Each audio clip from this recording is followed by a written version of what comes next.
আবৃতম আমি কতটা টানছি করে আবৃতম জ্ঞানমেতেন आवृतं ज्ञानमेतेन জ্ঞানেন নিত্যবৈরিণ ज्ञानेन नित्यवैरिणा কামরূপেণ কৌন্তেয় कामरूपेण कौन्तेय কামরূপেণ কৌন্তেয় कामरूपेण कौन्तेय দুষ্পুরেণানলেন চ दुष्पुरेणानलेन च দুষ্পুরেণানলেন চ दुष्पुरेणानलेन च কি বলা হচ্ছে?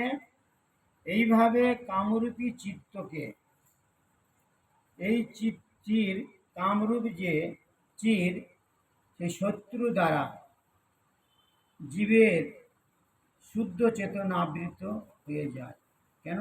এই কামরূপটা এমনই একটা প্রভাব শক্তিশালী, তার দ্বারা কি হয়, এই জীবের যে শুদ্ধ চেতনটাকে ঢাকা দিয়ে দেয়, আবৃত করে দেয়।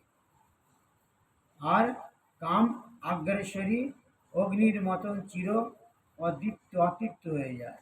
তাকেও অগ্নি যেমন যতই ঘি ঢালো অগ্নি তেমন তেজ হতে থাকে, তেমনি কামরূপ যতই আমরা ভোগ বাসনা করি ততই আমাদের ভোগের যেন কখনো সমাপ্ত তৃষ্ণাকে বন্ধ করা যায় না।